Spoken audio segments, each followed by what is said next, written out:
Today's topic is electrophoresis. Now, what is electrophoresis? Electrophoresis refers to the migration of the charged solutes in a liquid medium under the influence of an electrical field. Many important biological molecules such as amino acids, peptides, proteins, nucleotides and nucleic acids possess ionizable groups and thus at a certain pH exist as charged species. So, the movement of these charged particles in the presence of an electrical field is the basis of the electrophoresis. Now, these biological molecules exist either as cations or as anions. Under the influence of an electrical field, the charged particles will migrate either to the cathode or to the anode depending on the nature of the charge present. Now there are two terms. One is iontophoresis.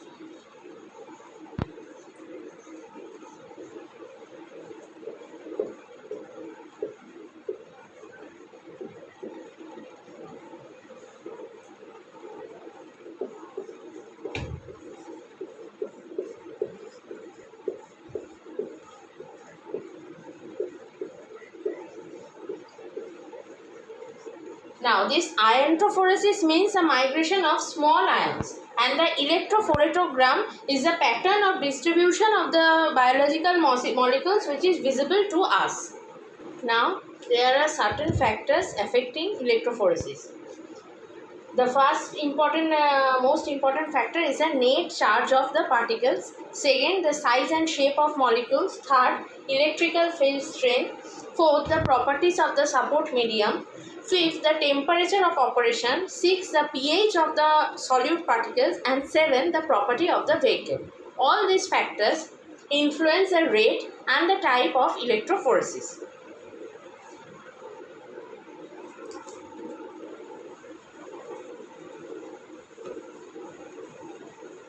Now, what is isoelectric point? Isoelectric point is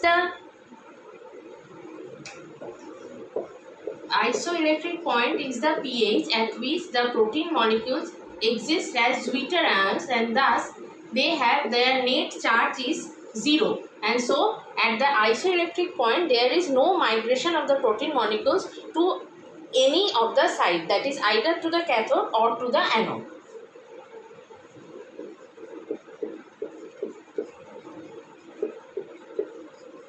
So what are zwitterions? The zwitterions are the protein molecules at their isoelectric point where their net charge is 0, and thus the migration is also nil at this particular pH. Now there are different types of electrophoresis. There are many types of electrophoresis. Here I will write the most common types of electrophoresis which you will encounter.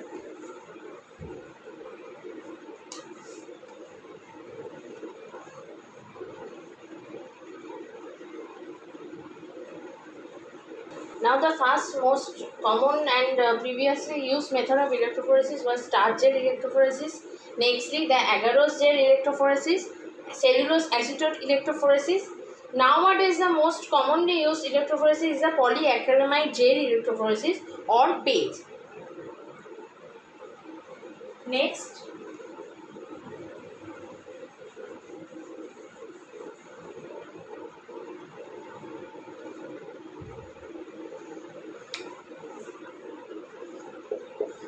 isoelectric focusing. Isoelectric focusing electrophoresis, 2D electrophoresis,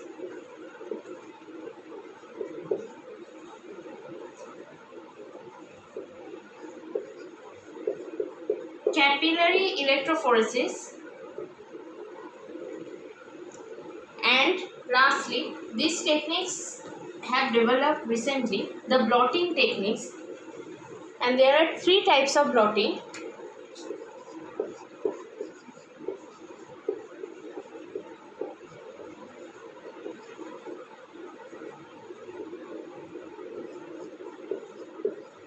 Southern blotting, northern blotting, and the Western blotting. Now, the southern blotting is used for separation of DNA, northern blotting is used for separation of RNA, and the western blotting are used for the separation of proteins.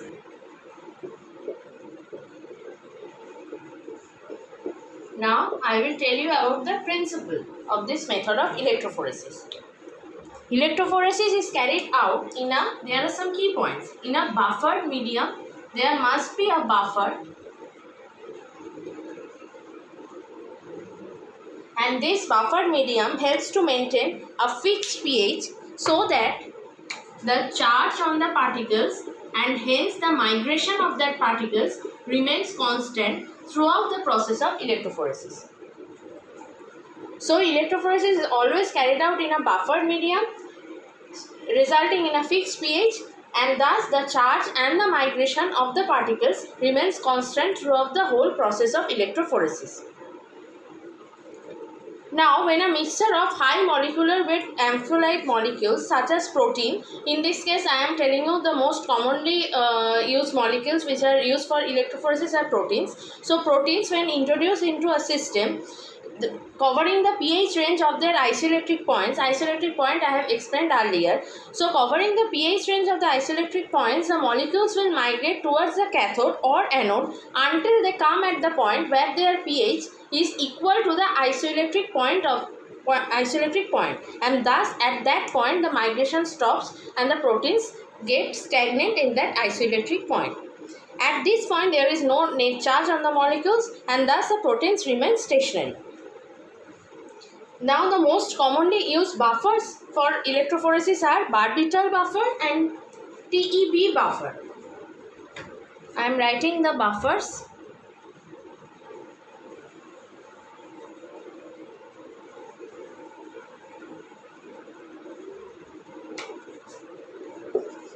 Barbital buffer and Tris EDTA,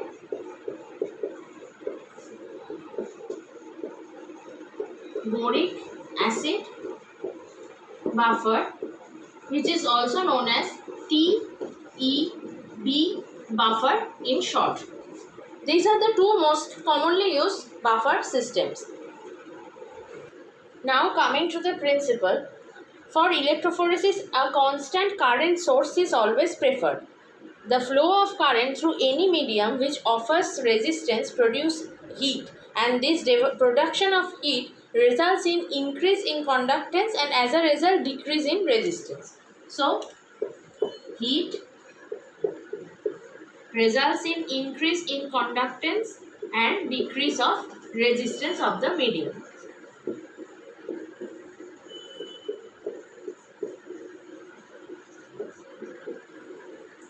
So, a constant current source is always preferred while performing electrophoresis. If the constant current source is not given and instead we apply a constant voltage, then what happens? Resultant rise in current due to increase in thermal agitation of ions results in evaporation of water from the surface, which further decreases resistance and increases conductance. To minimize these effects on migration, it is best to use constant power source. Now you will see about the Ohm's law.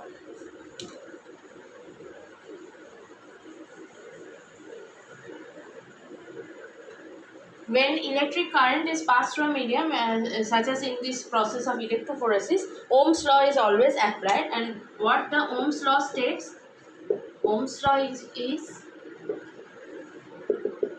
E equal to I into R, where E is the voltage or the electromotive force, the current is in the unit is in voltage, the I is the current in amperes, and R is resistance in ohms. Alright, so E equal to I into R. Now what I was telling, if we have to maintain a constant current source, so if R is decreased, I remains constant.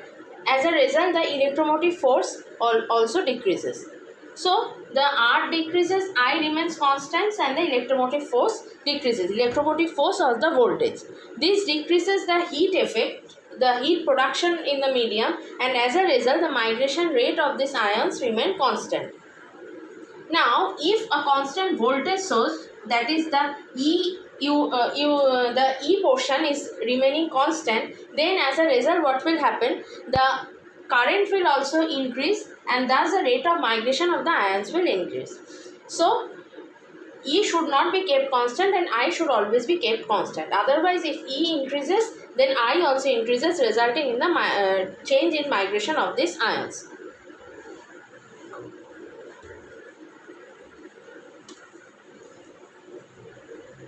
So, after application of the electric field in your medium, the separation of the biological molecules has already taken place.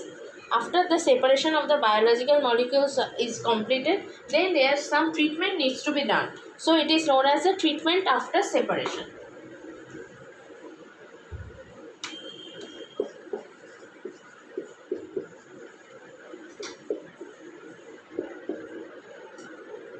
Treatment after separation. Why is it required?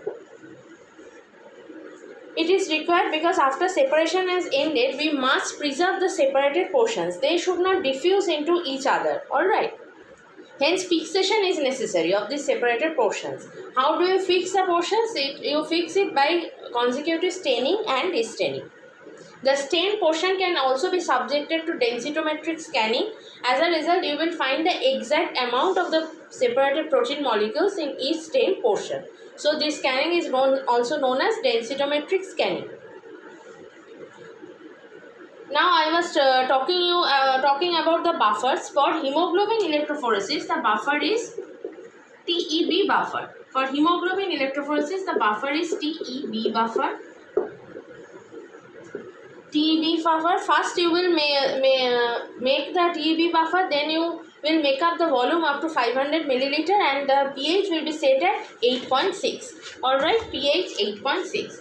pH 8.6 and volume of the buffer will be 500 milliliter. This is for hemoglobin electrophoresis. And for serum protein electrophoresis, the buffer is Barbiton buffer. Serum protein electrophoresis,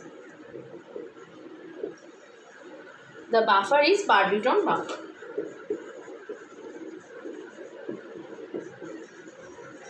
Here also the pH will be 8.6 and you will make up the volume of the buffer 500 milliliter. So the pH is same for both buffers, 8.6, and for serum protein electrophoresis the name of the buffer is Barbiton buffer and it contains barbituric acid and sodium barbitone. Barbituric acid and sodium barbitone.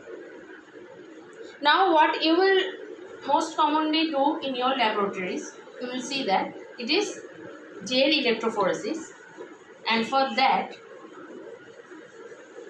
you will have to prepare one slide for this gel electrophoresis.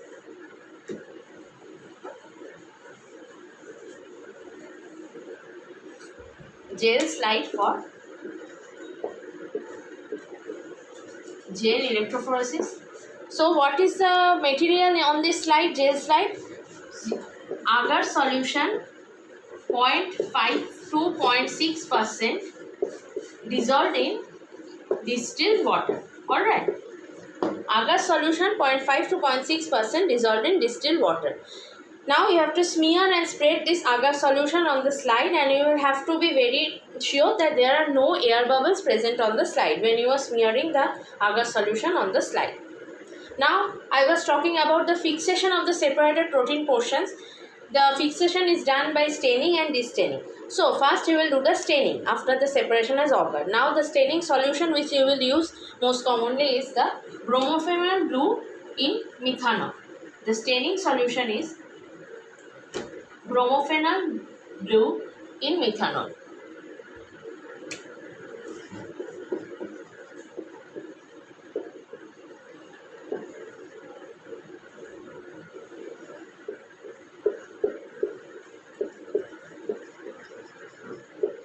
(0.1% bromophenol blue in methanol). This is the staining solution.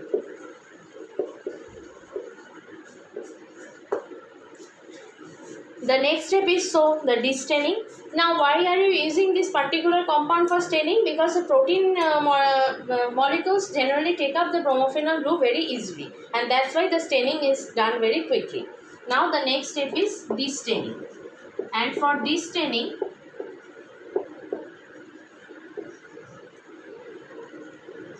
the solution is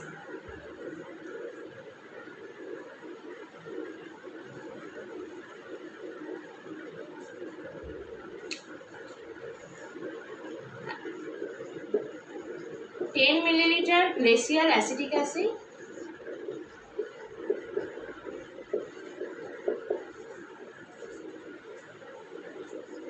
35 milliliter of methanol, and 55 milliliter of deionized water.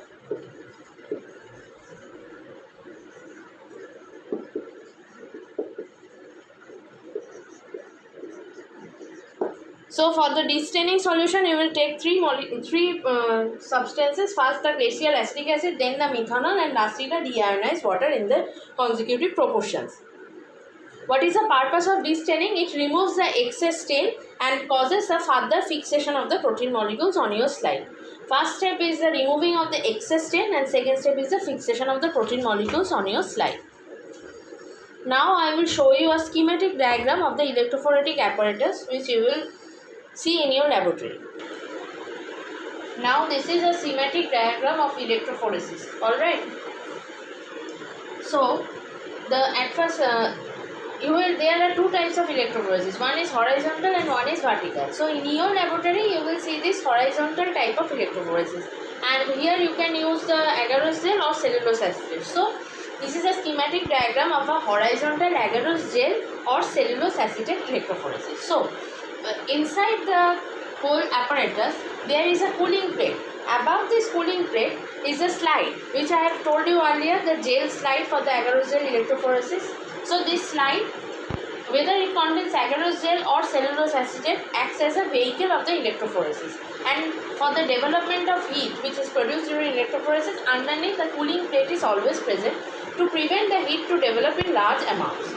Now here these dotted portions are the buffer. You will have to take buffer for the serum protein electrophoresis, the Parvitron buffer, and so these are the buffer reservoirs. These are the compartments of this buffer reservoir, and there are two wicks connecting this gel with the buffer system. Alright, these are the wicks. On both sides of the gel slide there are two wicks connecting the gel with the buffer system, and here is a electrode. There are two electrodes on two sides. Here is a negative electron, and here is a positive electron, and here is a negative electron, and whole thing is covered with a cover so that there is no excess dissipation of heat or evaporation of water from the buffer reservoir, resulting in decrease in resistance and increase in conductance. Alright. So this is the overall schematic diagram of this electrophoresis apparatus. Now you will have to know about the normal electrophoresis pattern of total proteins. Alright. So here I have drawn the diagram of a normal electrophoretic pattern of total protein in our body. So if you do serum protein electrophoresis on cellulose acetate paper, this is the electrophotogram which you will get. So suppose this is a positive side of the electrodes and this is a negative side of the electrode. So origin is from the negative and the migration will be towards the positive. Now at the positive side, the broad band which you will get is the albumin portion of the total proteins. Next is the broad band is the albumin portion, and the rest of all the protein parts belongs to the globulin portion. Now among the globulin portions there are different proportions. The alpha 1 proportion, alpha 2 proportion, beta 1, beta 2. These are all present in minor proportions among the globulins, and the gamma globulin is present in large proportion. So percentage wise, albumin is 55 to 65%, alpha 1 globulin is 2 to 4%, alpha 2 globulin 6 to 12%, beta 1 globulin 8 to 12%, and the gamma globulin portion is a 12 to 22%. So if you do densitometric scanning, the percentage wise distribution of the albumin and globulin proteins, you will understand. understand. And the band and the electrophotogram looks like this. So that's all you will have to know about the practical classes in electrophoresis. If you have any query, ask me afterwards. Thank you.